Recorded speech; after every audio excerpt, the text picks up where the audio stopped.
so much fun. Been a lot of shooting, boy, a lot of shootings lately.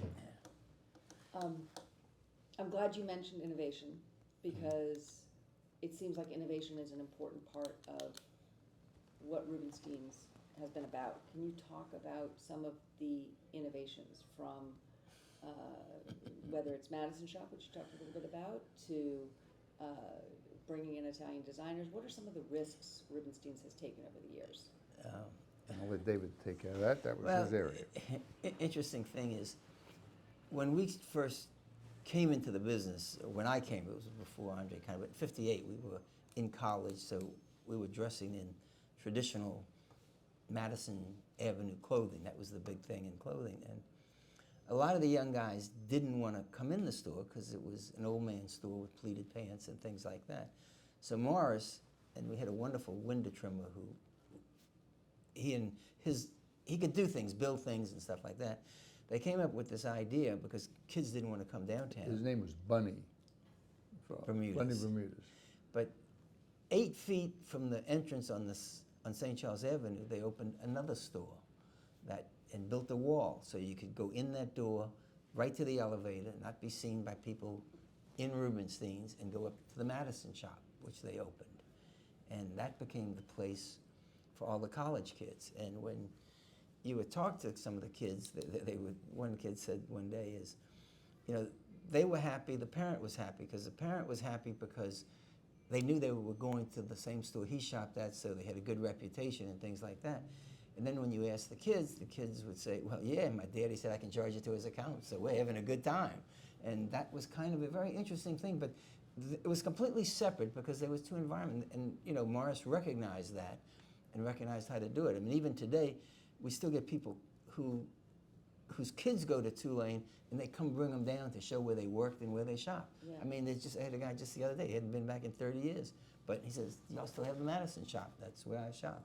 So it was really well done. I mean, it wasn't just there. People say, well, it's a family thing. This was all really well thought out. I mean, then we had, they did things to accommodate people. There was a big line of shirts for the young men called Gant shirts.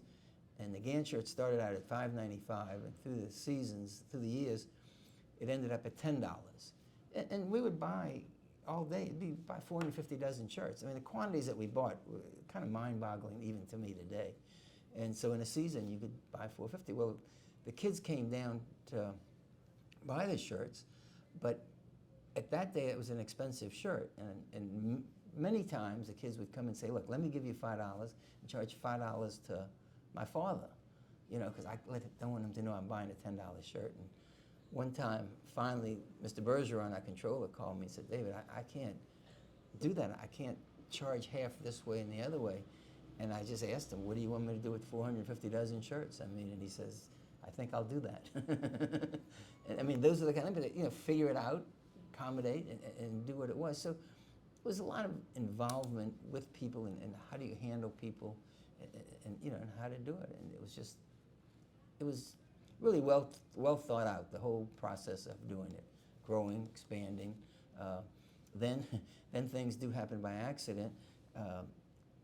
As we bought buildings, one of the buildings next door, which was L&L Furs, became vacant. So Daddy bought the building, and then one day he came and he said, before that, we opened up a shop in upstairs. It was called Aquarius. That's when the real hippie thing started. And, you had to look the other way because there was a little marijuana being smoked up there. And finally one day, I got called down to Mr. Bergeron's office, and Daddy and Morris were there, and they said, do you know what's going on upstairs?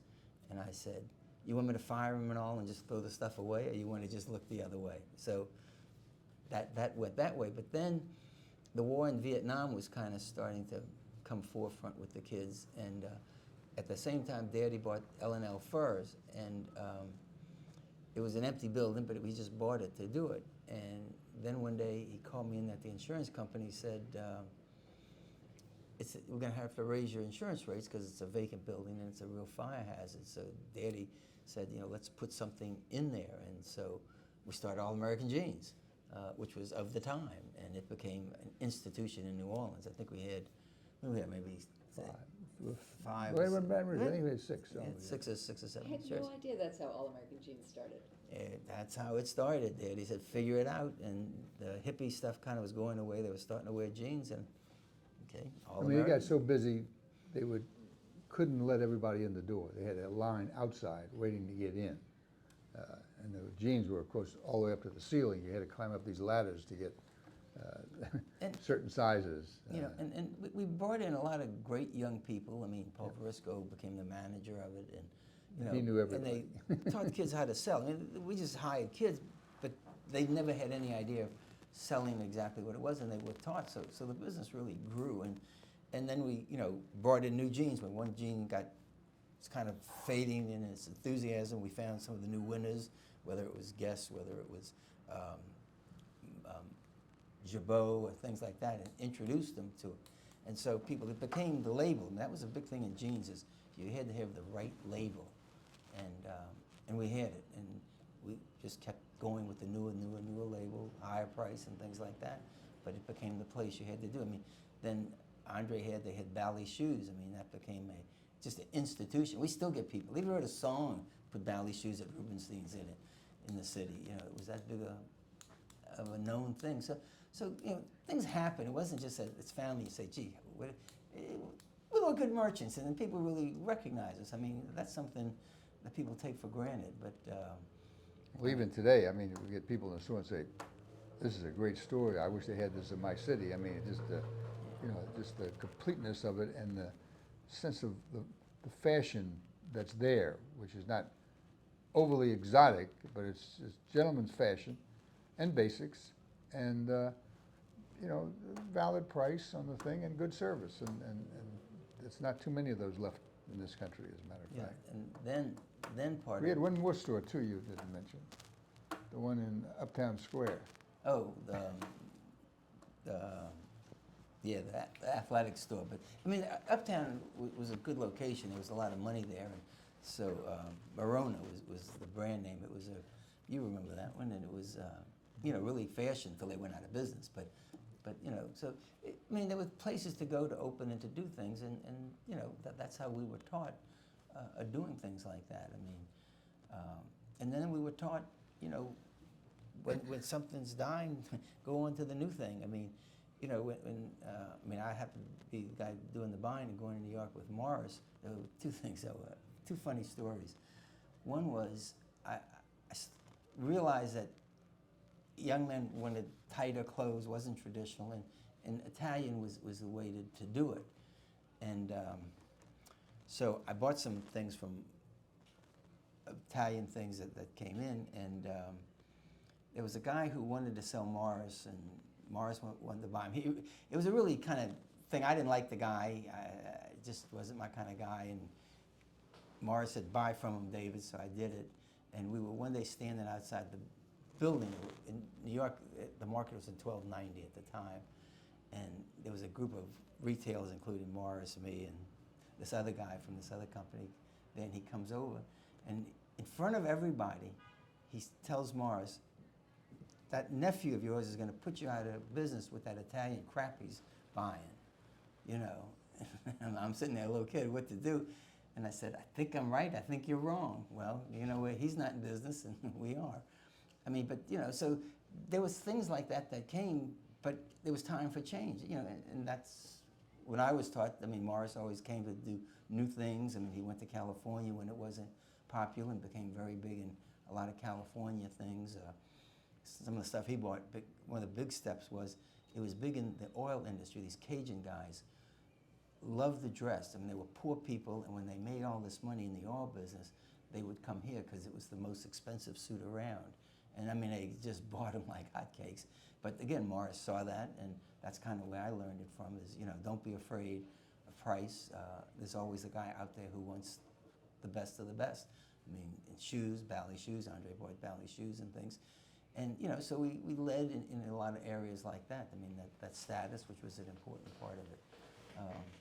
So it's been a wonderful adventure. I mean, when years ago, one of the big Italian lines, because then we started to go to Italy. There was a show in Italy, and I liked it, and I wanted to go. And so we bought things, but when a little before that, there was a line we have in the store called Xenia, which is a big known thing. And so they had a party in New York to introduce it to retailers. And it was an expensive suit, and nobody bought the suit. And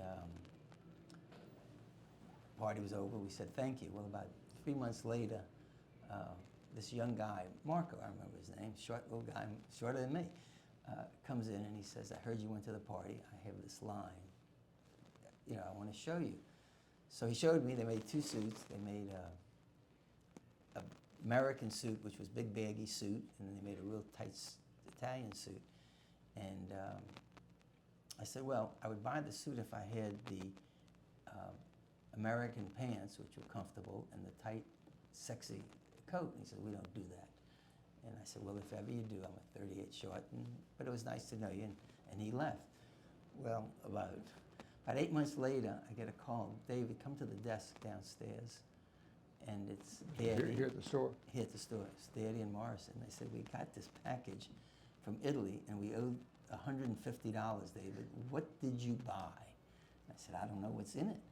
Well, I opened it up, and it was the Xenia suit they made the way I wanted it.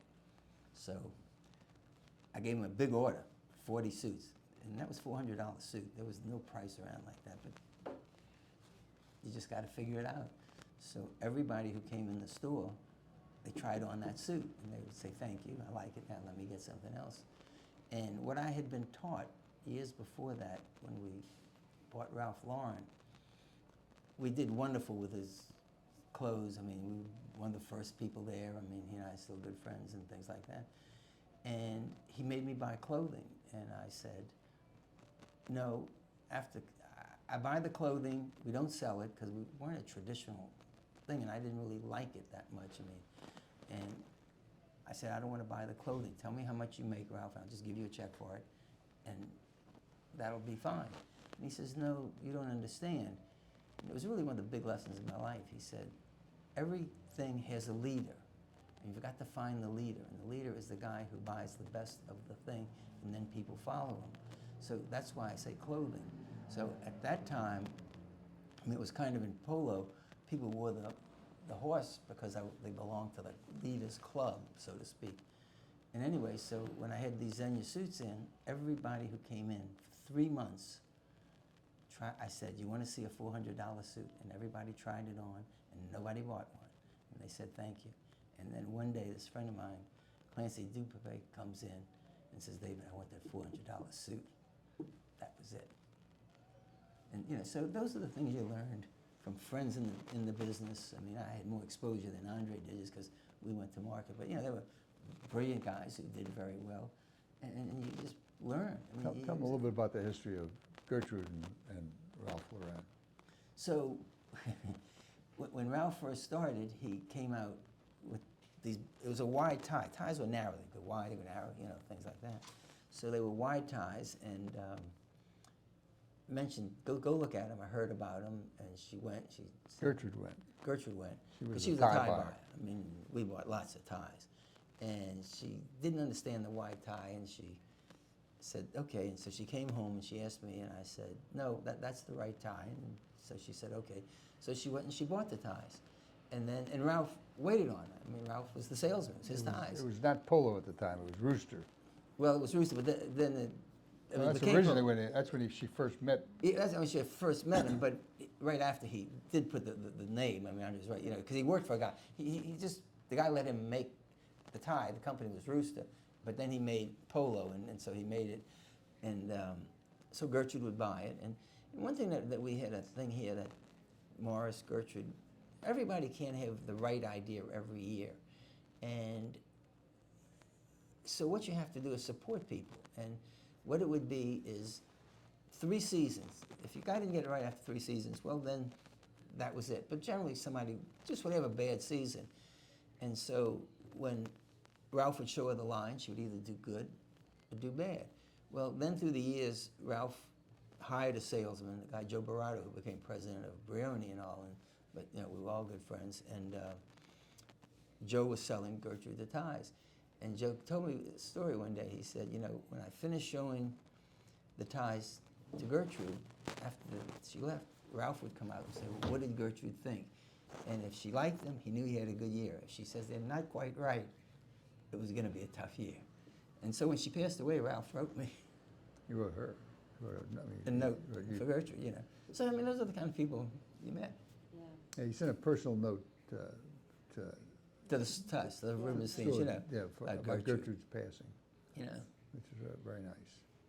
Why do you? But I want to tell you, I mean, David talks about successes, and we had a phenomenal amount of successes as we were successful today. But no road is perfect. If you're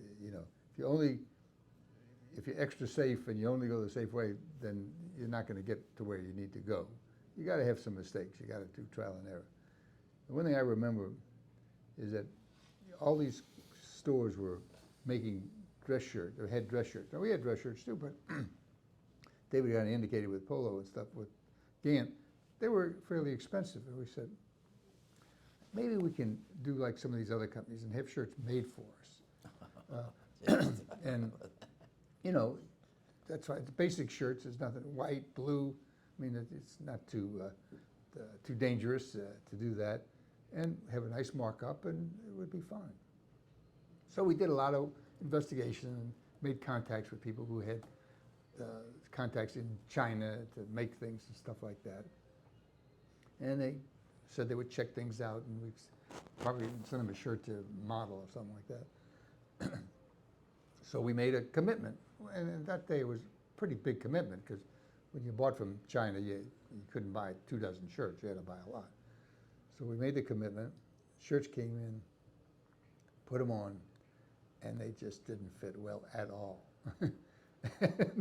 Wasn't anything you could do about them. I mean, Couldn't send it back to China and get your money back. That wasn't going to happen. So that was one of our learning lessons in What trying. did you do with the shirts? Did you sell them? Gave them away. Gave them Gave away. 'em away. Yeah. Just got rid of them. I mean, you know. I mean, that's the only thing you could really do with them. I mean, fortunately, we didn't have too many of those, but that was the last time we contracted something for ourselves, realizing that, you know, it's measurements, it's trial and errors and samples and things like that. So you pay the middleman to Yeah, do it, and just- he takes the risk, and if you don't like it when it comes in, you have somebody to send it Yeah, back to. So yeah, that wasn't our business. I mean, a lot of people go into the manufacturing private label, but it's just that was the one that said it's not for you all. You don't need to do that.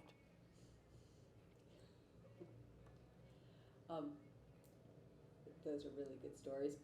I'm wondering, you talked about the Italian designers, and you talked about Ralph Lauren and All American Jeans, and being a leader in carrying Verona and Guess and all of those things. How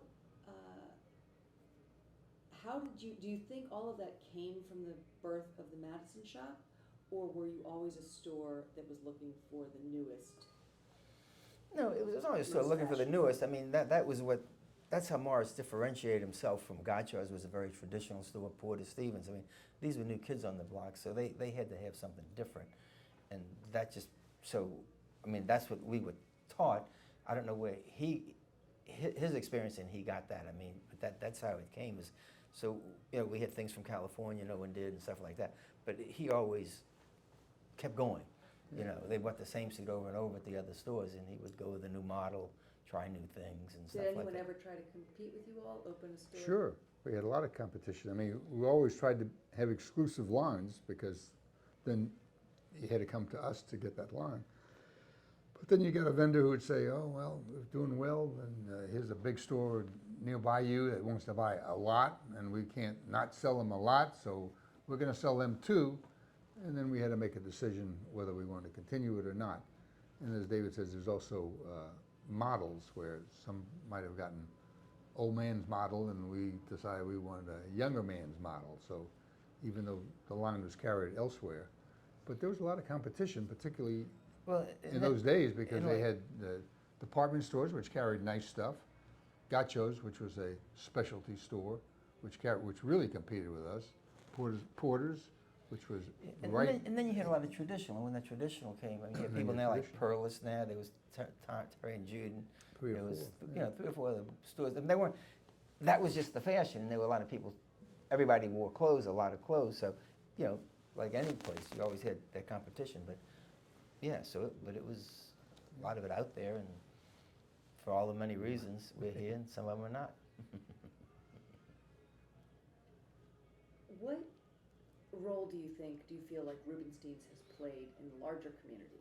What responsibility does it have, if it has any?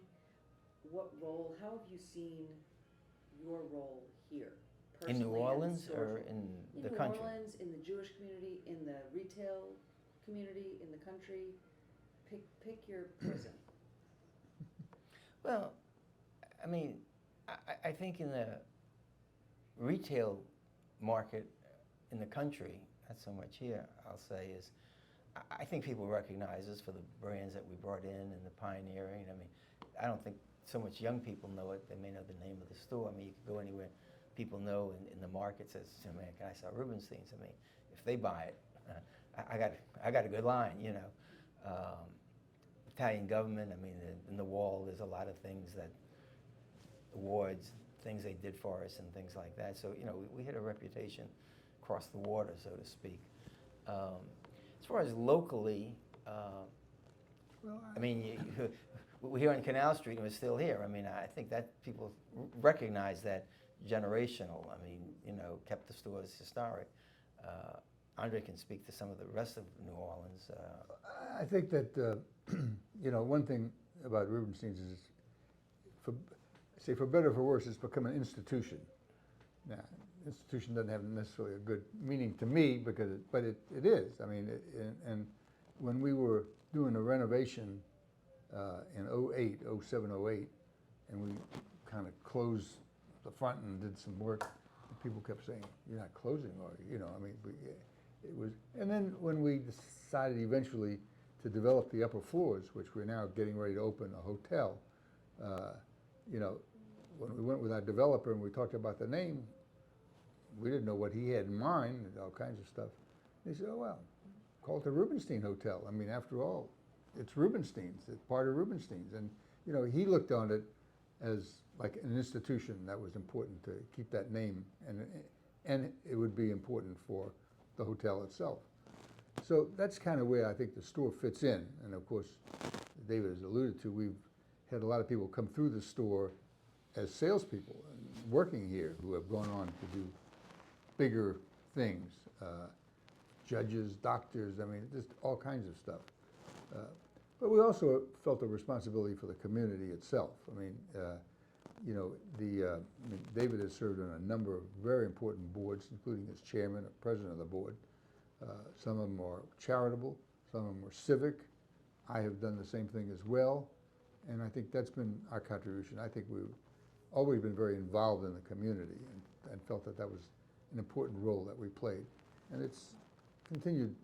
Elkin was, Morris, and Kenny is now. So I think that's an important role that we recognize is important for us. Did Katrina, can you talk about reopening so quickly after Katrina and what you saw? Sure you want to bring that back up again? Yeah. No.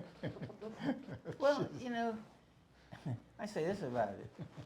You know, I've always said, I can speak for myself personally, very lucky person, very lucky. And I think we have been lucky, I mean, just as this business in the family. You know, the water stopped at our door front. So although we did do some renovations. Well, we had about 2 inches of rain, 2 inches of water, but it didn't damage the merchandise. Yeah, I mean, we had to redo some of the sheetrock and stuff. We've had more floods from the rains over big torrential rains than we did from that. I mean, we did a lot of renovation because people came in and kind of said to do it. And of course, we were closed for 3 months, but yeah. that's another matter. But you know, but then when we came back, people were in line because they didn't have any clothes either, so they were happy to do it. So it's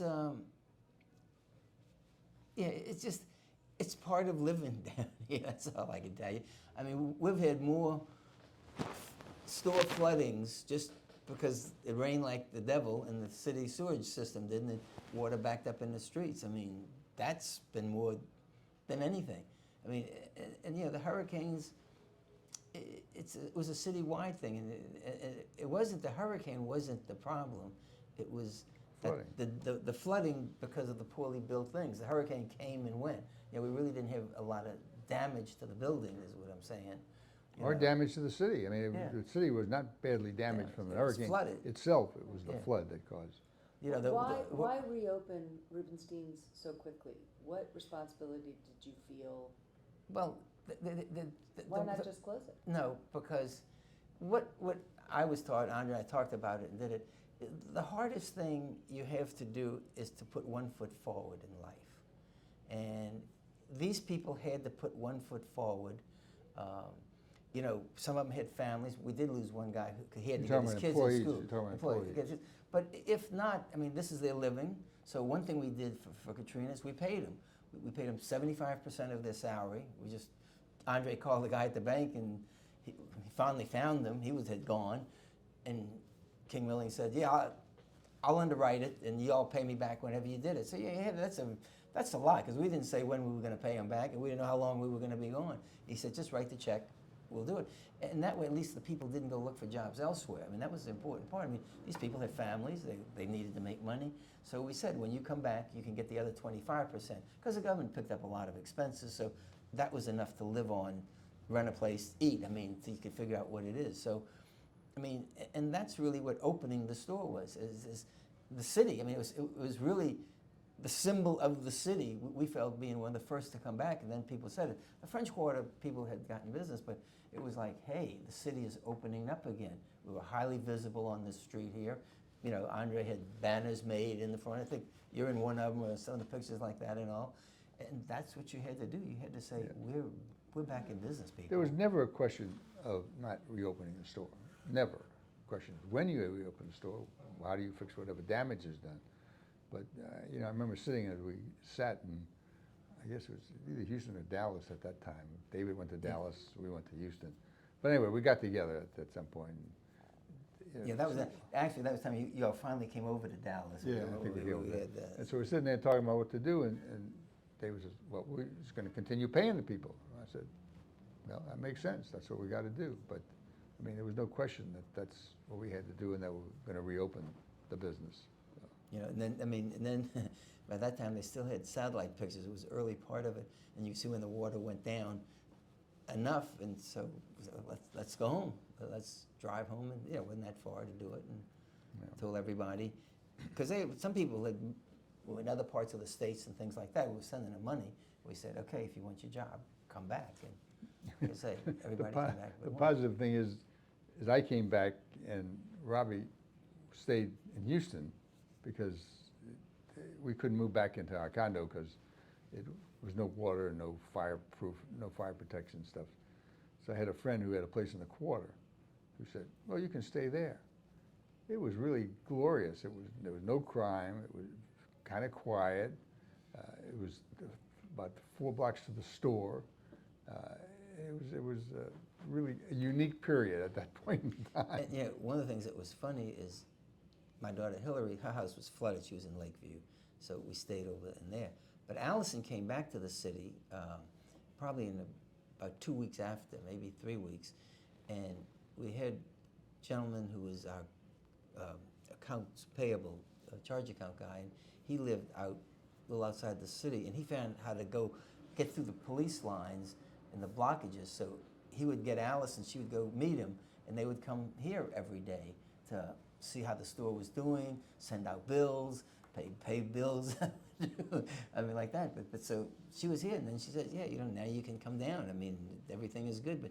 But we were here probably. The store was maybe closed 2 or 3 weeks. That's all it was. But, you know, so Allison was. Well, it was closed longer than that. It was longer. I mean, it was closed out there, but I mean, the lights were on because they put on the air conditioner to dry the floors out. I mean, that was what part of what the thing was. So you could get back into the thing and start repairing. You know. Yeah. So the it's store like and 2 or stuff 3 like weeks, that. and you know, it's that. I mean, there was other hurricanes that were as damaging or more. I mean, the one in 63, I think it was. I forget the name of it right now. But I came downtown because I had stayed down. Andre was downtown, I think, at the hotel or something. Anyway, I'm walking around and everything looks good. And then I look next door, and there was a big Delta Airlines sign that had fallen and punctured the roof all the way down through there. So water was coming in. I mean, and that kind of made a mess. I mean, like that. But just fixed the roof and got rid of the sign, and it's going L&L now. Fur Shop. Huh? L&L Fur Shop Yeah, is what L&L, the sign yeah. was. And yeah, we're used to hurricanes. comes with the territory. Well, and that makes me think, so you've referenced a lot of personal relationships that have had an important impact on the store's history, whether it was King Melling, whether it was the guy who bought the first Xenia suit. New Orleans is a small city, and it's a city of relationships. Do you think Rubenstein's could have been this successful in another city, or was New Orleans an important part of the success of the store? I think it was a success anyway. I mean, it was, they were really good retailers. I mean, you'd have the same vibes that you do now, the same lessons, be civic, be other things like that and all. I mean, these are just general rules of retailing to make a successful business. We had good people, and they were family, and they worked well together, and they trained people how to sell and did the things you do. But Yeah, I think that formula would have worked in any city. Yeah. I mean, it depends on the competition you have in particular cities. We didn't get some of these big major department stores who came in to compete with us would hurt some locally owned stores in other cities. But we had plenty of competition, no question about it. And but no, I think it could have survived. I'm going to tell you, one story that's important. I mean, that I want to make sure gets historically documented was, Mardi Gras. This store is probably the best location for Mardi Gras parades, and it always has been. They always come down St. Charles Avenue.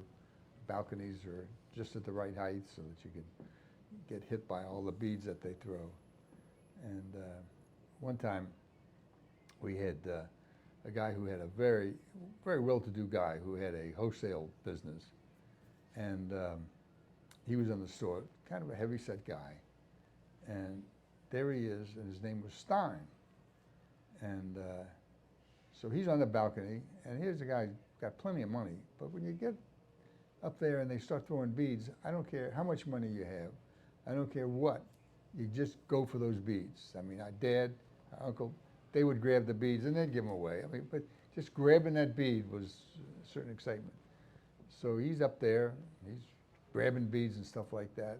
And at that point, they didn't have the codes were not as strict as they are now, and the railing was a little bit on the low side. So here's a big heavy guy, and he's standing there reaching for the beads. He reaches, and he falls over the side, over the balcony, and he lands on a lady down below. And fortunately, nobody was badly injured. But here's this guy, Stein, falling off the balcony. So we were fortunate that, but the next day, my Uncle Sam, who had a really nice sense of humor, announced to his brothers that we were going to have to change the name of the store. They said, what? We're going to have to change it to Reuben because Stein fell off. we dropped Stein Mardi Gras Day. But yeah, I mean, I say. But we kept the name. Yeah, there you go. We kept I mean, one of the other funny stories with Mardi Gras, this was a place that people would want to bring people. So one year, Morris, whose wife was from Memphis, was asked if he could bring Boss Crump down, who was like the Memphis. He was from Memphis. the politician, kind of illegal or whatever kind of crook gambling. There was a lot of gambling, I mean, and things like that and all. And so said, fine, so he was coming down. Well, unbeknownst to Daddy, because there was a lot of gambling. I mean, somebody said they're bringing down Frank. What's the guy's name? Who was shot in the barber chair. Frank Costello. Costello. Huh? Yeah, Frank Costello. So, okay, yeah, so he said, they're bringing Frank Costello. And Daddy and Morris said, who? That's a Who? They don't get along. they can't stand each other. So what they did is they put one at one end of the balcony and one at the other end of the balcony. Had the So- henchman stand in the middle. Yeah, and Daddy, every time the guy would go read for beads, Morris would go over with Boss Crump, Daddy would go over with Frank to do it, so they wouldn't meet. But there they were stuck with this thing. So I mean, there's stories like that of things that happened, and And everybody lived happily ever after, except Costello didn't live quite that happily. But anyway. Well, he lived happily. until But he then, didn't. he got a lot of beads. He was happy. He got a lot of beads. He did well, But so it's been an interesting. What are Balcony. some other characters you remember from growing up? People who worked here, or customers you had?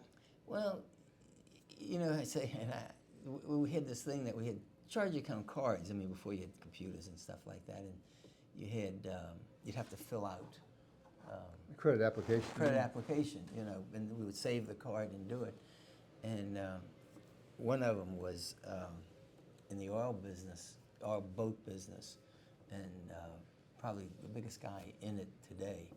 And but I have his original card. I sent it to his son. That he came and Mr. Bergeron had on that, give him a $250 limit. He looks nice. We'll just see how he does, and we can increase his limit. You know, and he's the biggest oil service boat industry out there. And you know, there's another guy who, same kind of story. I mean, he's a big preacher here, and and it's the only guy that I know of that Mr. Bergeron is very strict. You got a little one, you take care of it. If you don't, you're out of the water. And so this guy Steve came in. He gave him $150, and he fell behind and didn't pay the bill. And then he finally came in, and he, as Steve tells me the story, I said, "Oh, Mr. Bergeron, I need it." He opened his account again. He's become a very successful person, and he's a good customer now. You know, he says, but I mean, I said, "He opened your account again?" You're the only one I ever knew that Mr. Bergeron reopened it. So I sent him his application. Yeah. So you had guys like that. I mean, but it was interesting to just see what, you know, who it was, where it was, and Yeah, a lot of people appreciated being able to open an account. I mean, even today, you get people saying, you know, I've had an account with you for 20, 30 years or something, and they would appreciate opening an account because they didn't have credit anyplace else. This is before credit cards, so it was cash or a store credit, you know, and so when he opened an account, even though it was a small amount, they had an account. Once they had an account, then it was up to them to take care of their one of the things about it was, I mean, Mr. Bergeron, I mean, every credit person knew every credit person, you know, and he was really strict. I mean, he had really a reputation. But that's where, if you had an account at Rubenstein's in the 40s and 50s like that, you could get an account anywhere. All you had to say, I have an account at Rubenstein's. Mr. Bergeron opened it for me, and you got that account. I mean, it was that's the reputation that he established on his own, Mr. Bergeron did, you know. So you all came to work here in the 60s.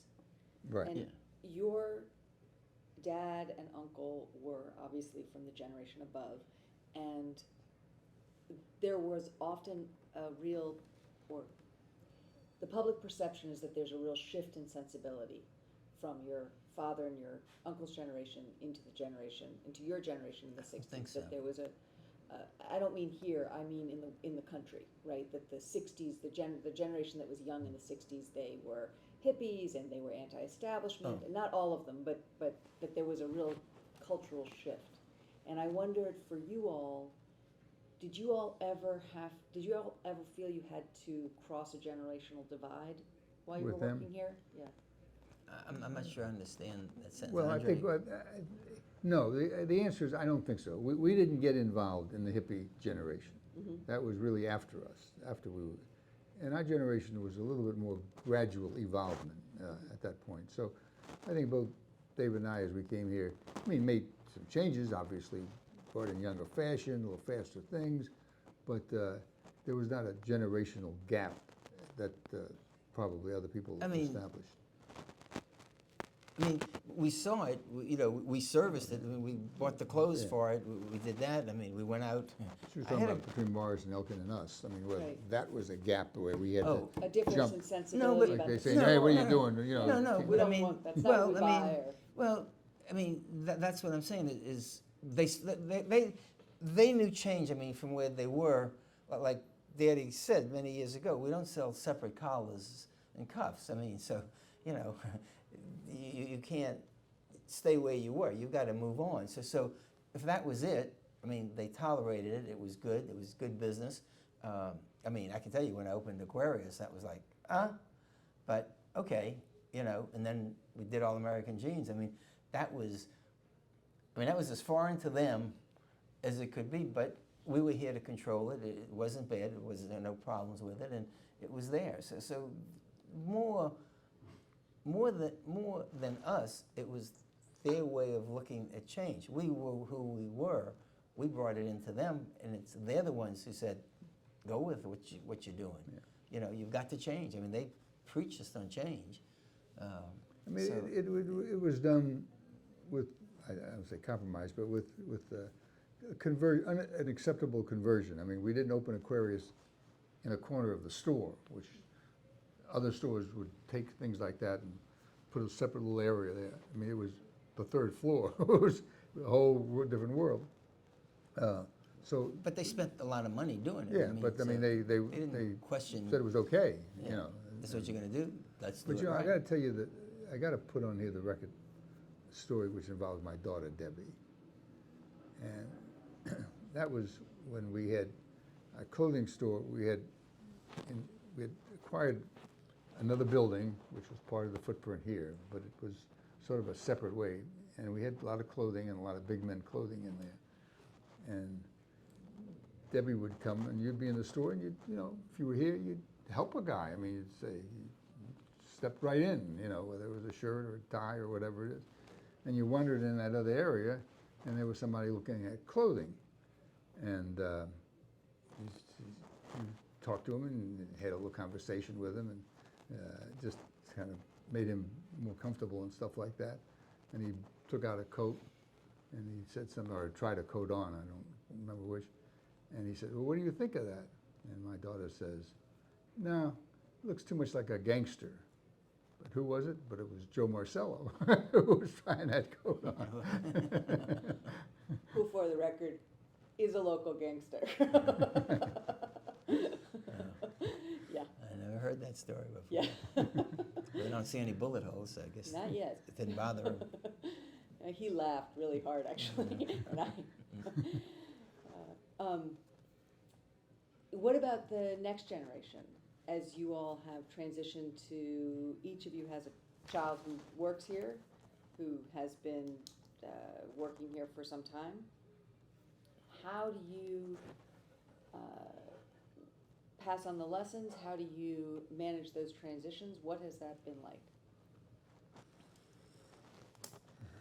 Well, I don't know who wants to start on that, but one thing we're fortunate about is that we do have another generation who is involved in the business. One of them is my son, Kenny, this is what he's done. He's done it for quite some time now. David has a daughter who has been involved in the business and wants to stay involved in the business, although not as a full-time person. And, you know, the fortunate thing is that, excuse me a second, is that they've been here a while, so they can feel the nature of the business, the character of the business, and that type of thing. And then, you know, I mean, David can add his bit, but it's a matter of then carrying it on to the next generation. Sometimes they win, sometimes you lose, but that's what it is. But at least we have people who are interested in carrying on, and I think that's the critical part. I mean, you know, what will happen as we get older and as we pass away, I mean, there's a conversation, you know, one buying the other out, as it always happens. We bought Morris out and things like that. So, Sorry, and I Yeah. just, because I know, I'm really looking for what kinds of, you talked about a lot of the things Morris taught you. What were you trying to pass on to the next generation?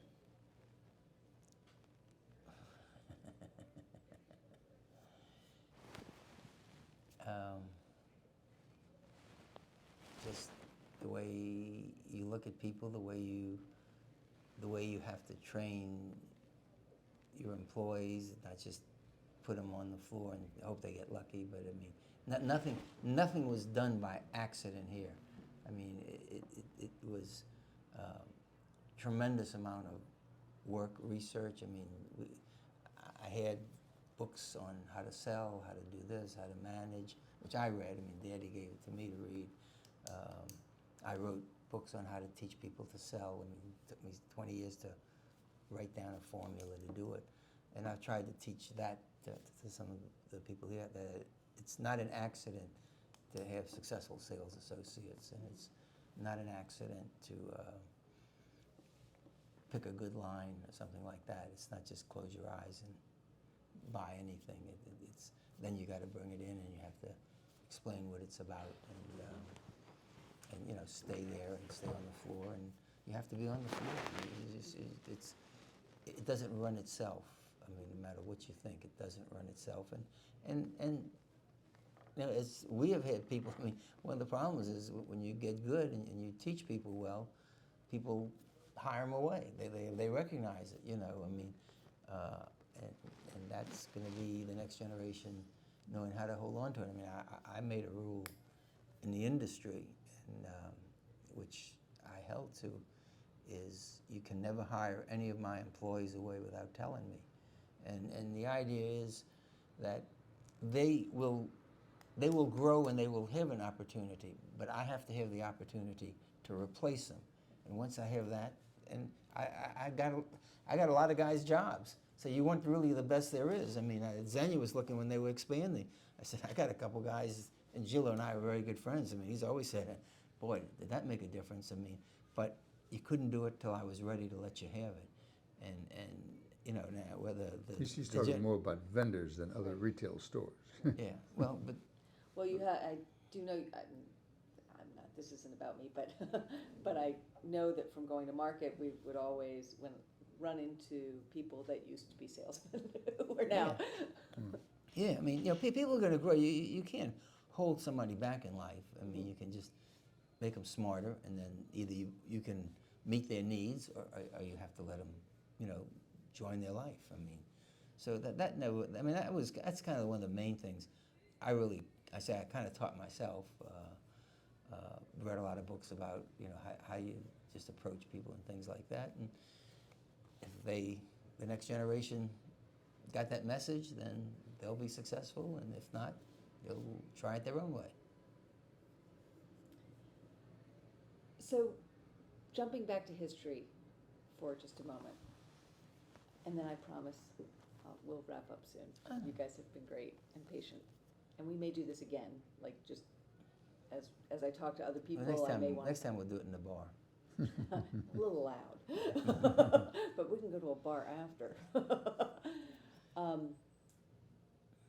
I was wondering about some of the people who worked here, some of the characters who worked here.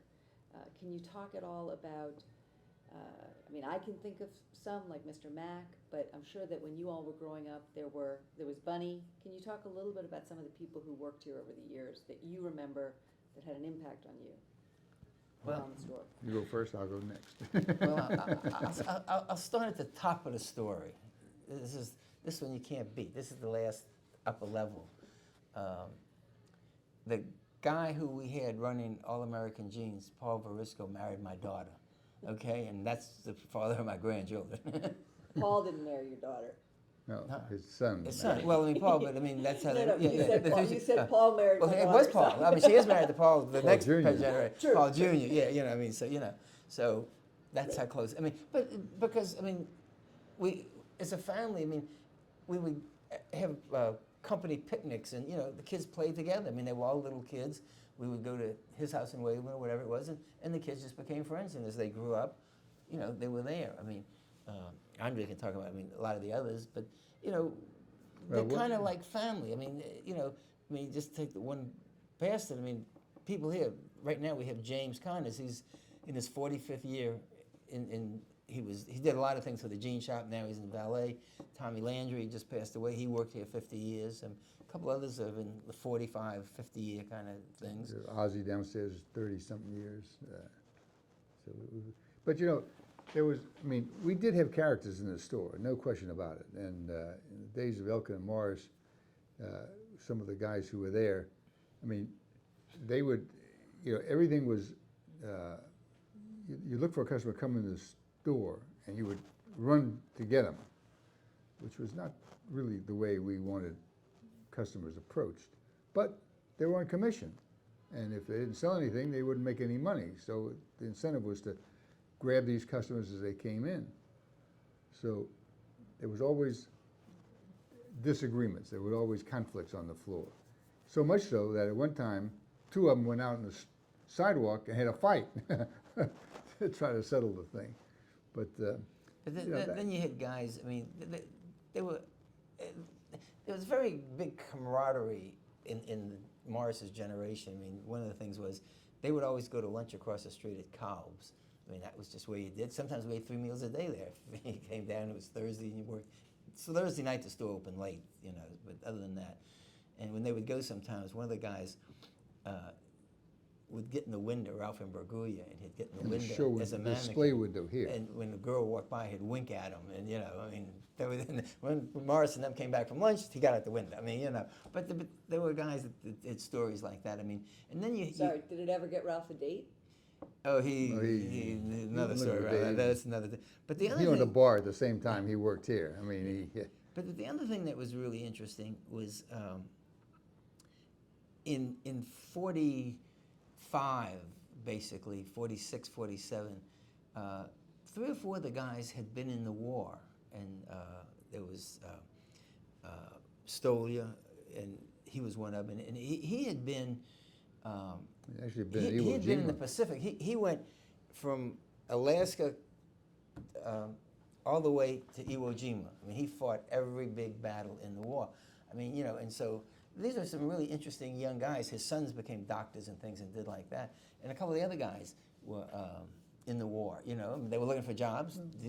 They were looking for workers, you know, to do it like that. So you had things like that came across. I mean, they sold in the wartime. They had this chart, which as a kid we were playing with. I think I earned it, but it had every medal you could earn, so they could order it. So people would come in the store. Soldiers would come in, you know, and I was in that dial. Let me buy medals like that. So it was.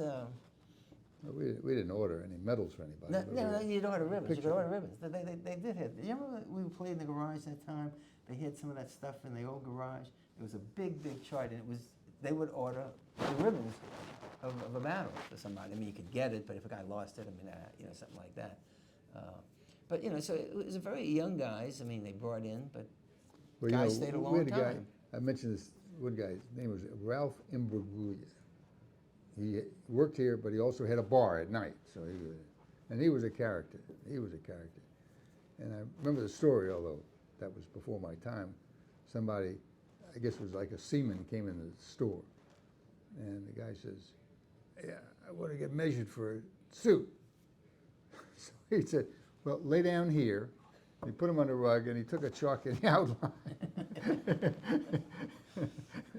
But on the other hand, you had guys who were seamen who'd come in, and they would want a suit or a coat, and they were a little bit scruffy looking, to put it mildly. And some of these guys bought the most expensive stuff we had. I mean, it was the meaning of that story that you can't judge a person by his looks. You know, Because they we- were at sea for months. They didn't have any money to spend. They would come in with their pay, like Andre says, and they want something, the best. I mean, I worked hard for it. You know, one of the other guys we had, I mean, we had a couple people that have worked, like we said before, a lot of years. I mean, one of them, which was interesting, was Tommy Landry, who just passed away. And Tommy worked in the stockroom and did a lot of things, but he was a really big person in the city of New Orleans.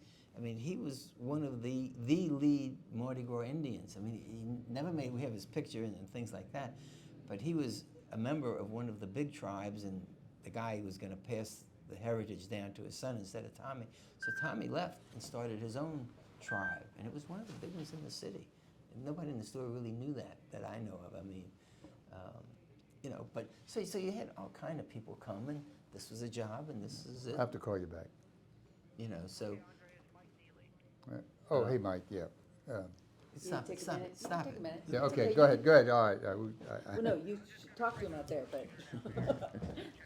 But you can keep talking and I'll just, Yeah, Okay. that's fine. What time is he gonna come in? Just use that piece as a separate piece.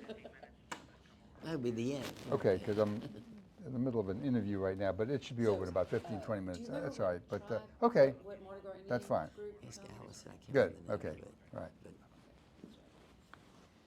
Um, And, there's a picture of him downstairs. excellent. I will get it. But you know, so never really had any politicians work for us that I know of. No one ever left here and Had them became as a customers. politician. Had them as customers, but nobody ever left here and ran for public office that I know of. Does that, is that because of, should we take something from that? I don't know. I said, but one thing that was interesting. Well, why we didn't have politicians Nobody working- came from here To and work. became a politician after working here? Oh. Right. Well, you they know became what? judge, they ran for election, I mean, they were politicians. Well, there's one that's a judge now. He's one of Yeah. the state judges. But the other thing that was interesting that I think we didn't talk about. And Frank Ziblich, what do you mean? You Oh, yeah, got Frank that's Ziblich right. too, you had a Oh, couple yeah, people who, His sister now has got a big job. But was that they had another store that in the 30s in the Roosevelt Hotel, which is kind of the hangout for a lot of the gamblers. That's where Huey Long hung out and all the gambling things. They opened a little store on Barone Street. Elkin and Morris and Sam? Elkin and Morris. I think Sam had left by then. Elkin and Morris opened a little store there just because it was service, and I mean they knew things. They would sell things to Huey Long and to all the gamblers were there. And but then it finally closed. And he said the reason he closed it is because every time somebody wanted something like a 15.5 white shirt, it was always at the other store. So you had to go and bring it to the other store. They always bring it. The heck with it. It's 2 blocks. They can walk here.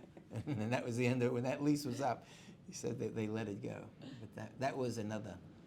That was the first time they tried a Suburban. Then for years, there was never going to be. When Andre and I came, then there was like Suburban. I mean, became big bigger. suburban stores. Yeah. And then it was all right. But just between the two, they didn't need that. That was So- another lesson they learned. Just because he. It was just pain. Yeah.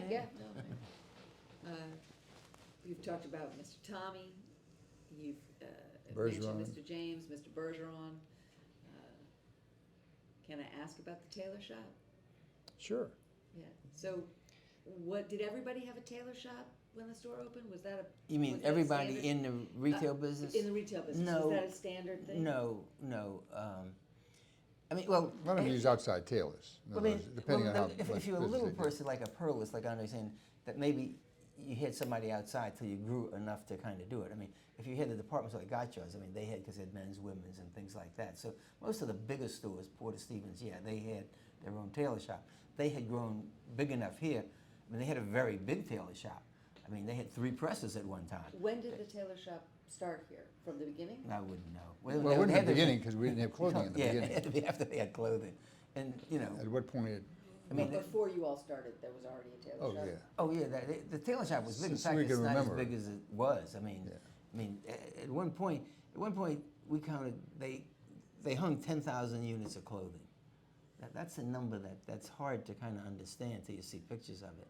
I mean, we would buy from one manufacturer 400 or 500 suits just for one guy. I mean, now that's kind of like what you do But now. we had several stores, I mean, But got jammed the up. other thing was, I mean, at one point we had, a couple tailors. We had 14 people in the tailor shop. We had 3 presses. I mean, it was a big factory up there. Not quite that many. Yes, it was. Never had 3 presses. Yes, you did. You had the 3 machines were there, and at sometime in the holidays we would have 3. Usually we had George and I think the guy's name was Elliot, but then they would bring in a 3rd one. But anyway, I don't remember that. But it was big. it was Right. big. It was big. And I mean, the amount of And tailor. the thing about it is that tailors are all temperamental. I mean, they might as well be an artist or something. It's quite a skill, so they work hard at developing that skill.